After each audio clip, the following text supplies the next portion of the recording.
this episode of Voice of the Sea, we're talking preparedness with the scientists who wrote the Hawaiʻi Handbook on how to prepare for natural hazards. And we talk to the emergency information managers about what you need to know to keep you and your family safe during disasters. First, we're at the Central Pacific Hurricane Center, talking with meteorologists to learn about how they forecast and what they do during hurricanes and tropical storms. We're at the National Weather Service Honolulu Forecast Office and Central Pacific Hurricane Center, which is located at the University of Hawaii at Manoa campus. On a daily basis, there's about 4 to 5 forecasters working, and they work 12-hour shifts, 6 a.m. to 6 p.m. or 6 p.m. to 6 a.m. During an emergency situation, our numbers surge from about 4 to 5 forecasters a day, upwards of about 10 people working. So we've got everyone handling the normal operations, then we have a hurricane forecaster in here, then we've got people that are handling the media phone calls. We've got people handling the public phone calls. We'll have a forecaster that gets stationed down at the Emergency Operations Center. So it gets all hands on deck. And have you personally been through a hurricane? I have. I grew up in Miami, so I went through Hurricane Andrew when I was really young. There was trees down everywhere. Our house, luckily, our roof was still on. Our next door neighbor didn't have a roof anymore. All of our pine trees fell down. One fell onto our roof. And how does that experience impact what you do on a daily basis here? Well, it's just a reminder that it's really that one storm that impacts your life. What the forecasters are bringing is that local knowledge of how things actually work in Hawaii. The computer is still just a math problem that's trying to time step forward. You add your expertise of knowing how things generally work here. Like anything, the more years you add to it, more knowledge you're going to learn about your area. What kind of education background do you need to be a meteorologist in your field? To work for the National Weather Service, you have a class requirement list that you need to take to be a meteorologist. A lot of physics classes, a lot of math classes, and then a lot of dynamics and thermodynamics classes within a meteorology or an atmospheric science program. What I want to share is that you should be prepared and you should listen to all of the advice that you can find, the good advice you can find, the right advice you can find. So that means coming from the forecast offices and coming from your emergency managers. So the information the emergency manager puts out on evacuations, that type of thing, that's what you should listen to. Next, John Bravender shows us how he monitors weather and predicts storms. The display system we have here are called AWIPS, Advanced Weather Information Processing System. We love our acronyms. Pulls in every bit of weather data that we can find. We can look at computer model data.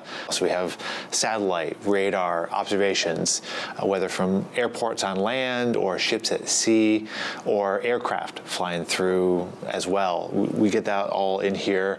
Geostationary satellites that you might see on TV news, also polar orbiting satellites in low orbit that can pick up more finer scale details, as well as weather balloons that we launch from. We do twice a day weather balloons from Lihue and Hilo, as well as across the world at the same time. And that gives an idea of what's happening in the atmosphere right now, and then we can look at what the computer simulations do, taking that forward in time. That helps us choose which future solution we think is most likely. Even verification, how those models have been performing in the past, we can look that up. Normally we would see tropical cyclones tracking south of the state, moving east to west south of the islands, and then occasionally one might recurve, like Iniki did in 1992. With warmer ocean water, one thing that we started to see over the past few decades is those tracks shift poleward, meaning in the northern hemisphere they're shifting northward, putting Hawaii at greater risk of one of those east-west moving hurricanes impacting us. Not all hurricanes behave the same. West-moving hurricanes, like Hector last year, had a much smaller than average error. We were much more confident in the track that it took, just based on large-scale steering flow and what was expected to happen. Confidence is much less when you have a recurving hurricane, like with Lane and like with Iniki. At what point it makes that turn, because it's interacting with large-scale weather systems, ridge, trough, aloft, and when it makes that turn is highly uncertain, and that's one thing we struggle with, computer models struggle with, and that's the point where you really have to pay attention, be prepared just in case. Based on the official forecast, we run a Monte Carlo simulation with 1,000 different realizations, trying to take into account sources of error. Maybe the hurricane's bigger than forecast or smaller, stronger, weaker, faster, slower, things like that could change with the forecast, and try to capture that in a quantitative sense. So within those 1,000 realizations, if you take a point and say 400 of those 1,000 realizations have tropical storm force winds at this point, then you have a 40% chance of tropical storm force winds. And that's how those wind speed probabilities are derived. And it's also how the time of arrival graphics that we have are also derived from these simulations. What do you do? How do you prepare yourself and your family? Knowing that during a hurricane threat like this, I'm going to be here, I'm going to be very busy, it is imperative that I have an emergency plan ahead of time. So we're not running out to the store last minute. We have food, we have water, so we don't have to worry about that and keep focused on the job here. I'm in a little interesting situation because I live on a sailboat. Our hurricane preparedness plan is to go and stay at my wife's office. We've lived on our boat for 13 years since we moved here. And last year during Hurricane Lane was the first time we really enacted the full plan. I left for work one morning and I kind of turned around like, I might not see this again. And thankfully Lane stalled and fell apart. But it's important that you have that plan ahead of time so you're not trying to make those sorts of decisions in the heat and in the stress of the moment.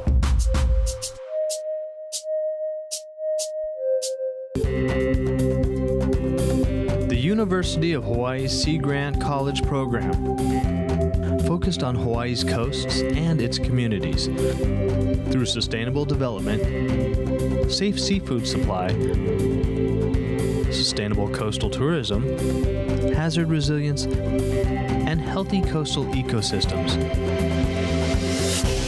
Hawaii's Sea Grant. Welcome back.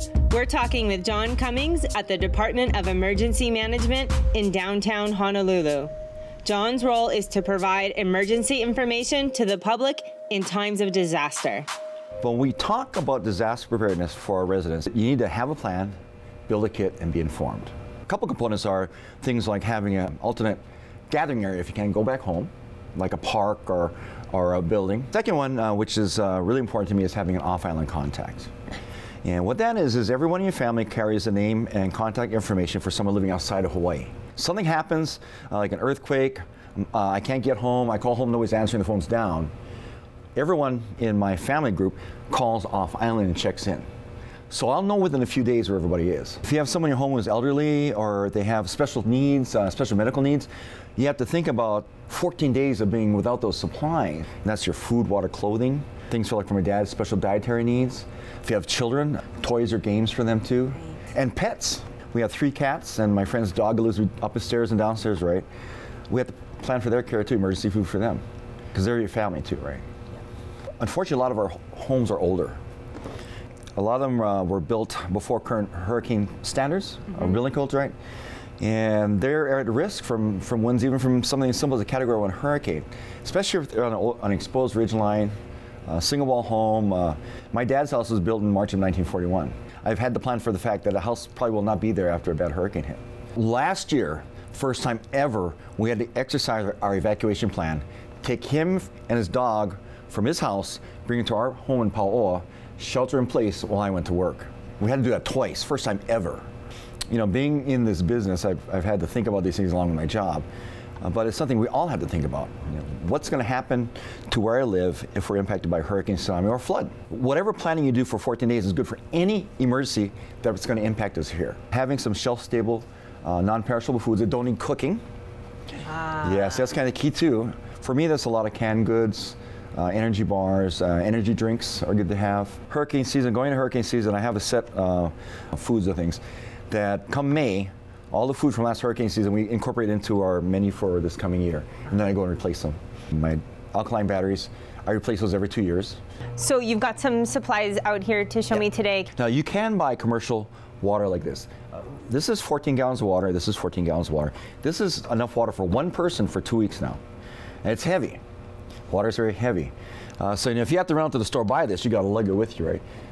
I keep empty containers at home like these. And when we get to a hurricane watch, so fill up the containers. I have other containers at home we fill up too, right? If we go to a hurricane warning, the last thing we fill up before the electricity goes out, remember, no electricity, no pumping water, right? And we go to this little guy here called Water Bob. Yeah. And that's a liner for your bathtub. Yeah, and once we lose electricity, which could happen before it even makes landfall, we can pump water. So whatever container you have in the house, go ahead and fill it up. That helps, even the little bottles, right? What the Water Bob does is gives you now a food-grade liner to provide you with instantaneously potable water. You could drink the water out of the bathtub. It's probably best to boil it, treat it, or filter it. But with this guy here, it's ready to drink right like that. A single-use container, so for us, we wait until it's warning and before electricity goes out, and then this is the last thing we fill up in the house. The last part of being prepared is having there's some way to get information. You know, when the hurricane is coming, it's TV and radio, right? And your smartphone alerts and apps, right? And once a hurricane is on land, it comes, electricity goes out. Really, the only way we're going to talk to you through emergency management is through a simple AM radio. So like this one here, which has an internal battery, is cranked to charge it. You can also put it in the window and charge it with solar power. It has AM, FM, and Weather Channel radio, and it can charge your cell phone. Oh. Now, I like, I'm a gadget guy. I like things that have multiple uses. And this covers a lot of different fields in one little package, right? The last one we have here is a NOAA weather radio with specific area message encoding. What this is, you set it up in your house, it goes on a standby mode, and anytime there's any type of severe weather warning in your area, it'll go off. And then some light. Yeah, of course. Important thing is having some type of lighting and spare batteries. They even have generator-powered lights now, which are really good too. You don't have to worry about the battery storage. I know you've been thinking about disaster preparedness for a long time. It's your job. What are the things that still keep you up at night? If we get a hurricane or tsunami, we're going to lose our harbors. We're going to lose our airports. We're going to lose our coastal roads. If you live far from an urban center, it could be days to weeks before you see anybody coming into your area to provide assistance. If you just take a few minutes every week to talk about it and plan for it, it may be that your plan is, well, we got to leave our home and go to my mom's place. But at least you know now and plan for that. Because it could, it could get really bad here. It's not a matter of if, it's when. And that's the reality. Can you tell me places that people can go to learn about what might impact them in their location? When we're talking about tsunami events, one of the best tools for knowing if you're in a tsunami evacuation area is a phone book in your house. We've been putting maps in that since the late 80s. Each island has a map in their phone book. Those maps are also available on our website at honolulu.gov/DM. If you want to look at if your home is in a FEMA flood zone, if you go up to the Department of Land Natural Resources, they have access to the FEMA Flood Hazard Assessment Map. NOAA has a new mapping system out now too that looks at the possibilities of coastal zone inundation from hurricanes or tropical storms. And it can show you some different scenarios of what may happen along the shoreline for a Category 1 through 4 system, and may help you decide, well, I may have to evacuate or I may not have to. And you can look at the shelter-in-place table to look at where your house is and what you can do to better prepare that home for the effects of a hurricane or tropical storm. So it could be that where you live, even though it's a newer home, I'm in an impact zone, we gotta go. You wanna realize that now.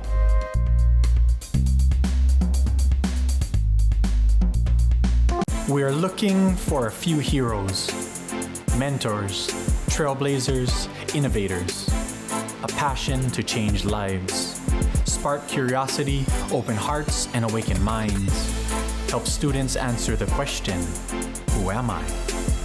This could be your calling, but this is no job. It's the journey of a lifetime. Be a hero. Be a teacher. Welcome back to Voice of the Sea. We're talking with Dennis Wong and Darren Okimoto, who wrote Hawaiʻi's Handbook about how to prepare your home for natural hazards. We start off talking to Dennis about how to strengthen your home to withstand storms and high winds. We take a look at some of the different protection options available, for both single and double wall homes. Okay, Dennis, so I'm super excited to finally learn about how to protect my home from high winds. And we're here in Pearl City at a single wall home. Right. And you're gonna tell me about these hurricane clips. Okay, sure. And I'm glad we're at Pearl City because a lot of the houses here are relatively old and they're single wall, which means there's one wall. Typically, it's a redwood tongue and groove board. So if you look at the wall here, there's a little slot sticking out, that's your tongue, and on the other side, there's a slot there, that's your groove, and they fit in, they're like 7-inch panels. That's your typical single wall house, and it's common throughout the entire state. One of the first things you recommend for the older houses, and that's houses built before 1988 on Oahu, and the date will vary for each county. It's in the book. The very first thing we recommend is hurricane clips. Here's a H3 hurricane clip. These are probably around 70 or 80 cents at your hardware store. It's a simple installation. It's very important.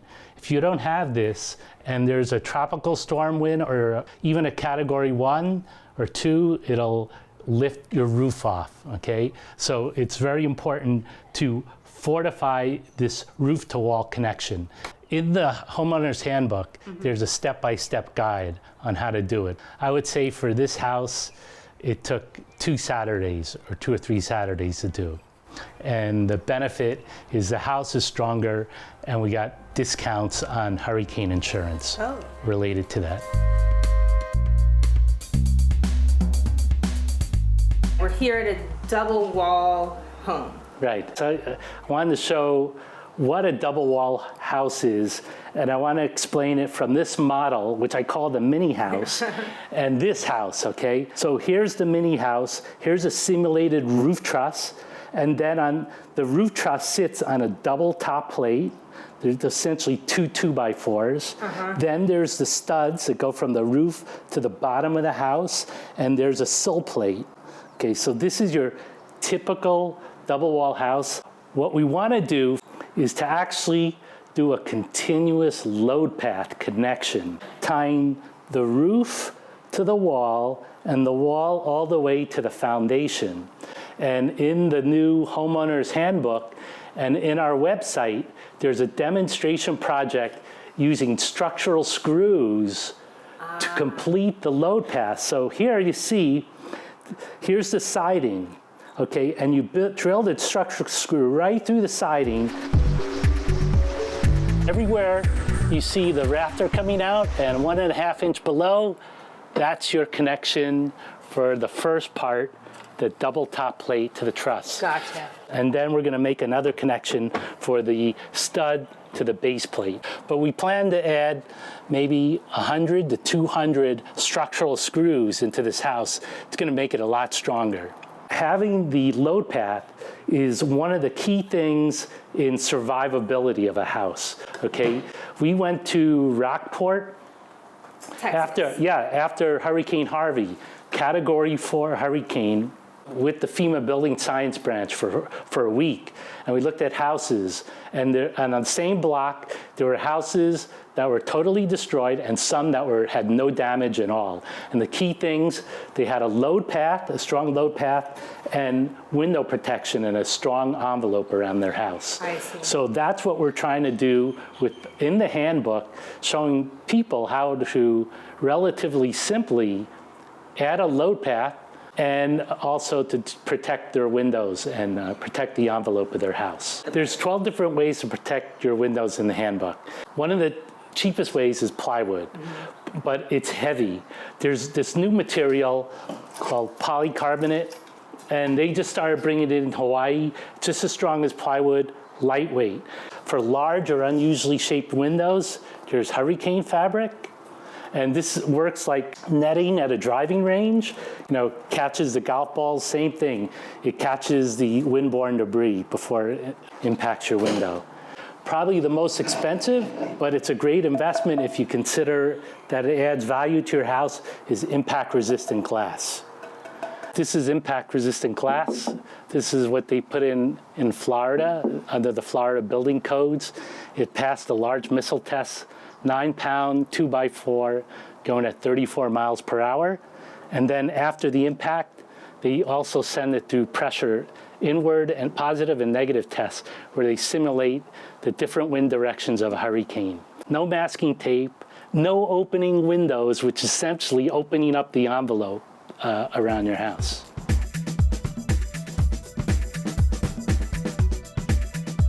Next, we meet up with Darren Okimoto and his wife Duffy to take a look at how they protect their windows and doors. This house was built in 2007, and it was exactly at the same time that Dennis and I were doing the first version of the Homeowners Handbook. And so by doing the Homeowners Handbook, that really gave me the opportunity then to really think about, what types of hurricane hazard preparedness that I could actually install in my house. So with our house, basically what we have is we have 26 windows total, 13 on the upstairs and then 13 on the downstairs. And then my wife and I and my mother live downstairs. So we're responsible for installing the windows on the downstairs, and we leave the upstairs to my sister and her husband. We wanted to use something that was light and actually strong and easy to actually go ahead and install. Mm-hmm. And so we ended up using what are called these aluminum storm panels, which are actually 14 inches in width. And as you can see, they're very light as well. On.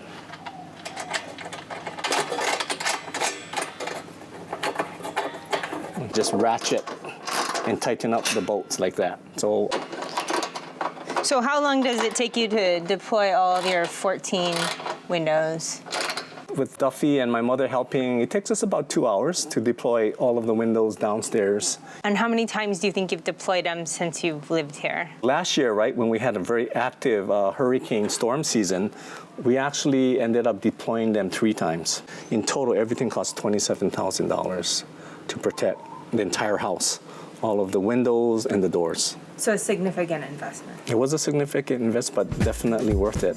This is where we stored most of our stone panels. So inside here, it goes by numbers. We have numbers in there, so within rooms, and it's better organized and stores very well. Once we have all of our aluminum storm panels up, the question is, so how do you get inside and outside of the house, right? Oh, right, because if you aluminum paneled your front door, you're locked out. You're locked out or locked in, right? And so what we decided to do was go with actually the high-end option. Press the button, and the shutter is deployed.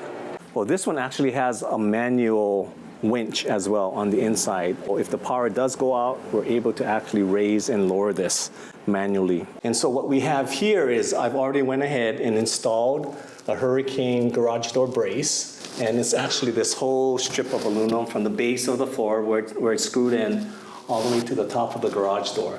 So this is installed, and as you can see, it's bolted actually, bolted to the garage door. What would happen if we didn't secure the garage door in a hurricane? So the garage door would basically blow out, and just like when a window blows out, there'll be more pressure that's inside of the house and put more pressure on the house itself that could actually, affect the roof. Hurricane season in the Central Pacific runs from June 1st to November 30th. But storms, high winds, flooding, and tsunamis can happen at any time. The new 4th edition of the Sea Grant Homeowners Handbook to help you prepare for natural hazards is now online. Check it out and then build a kit, make a plan, and stay informed. Watch episodes online at voiceofthesea.org and follow us on social media at Voice of the Sea TV. Mahalo for watching Voice of the Sea.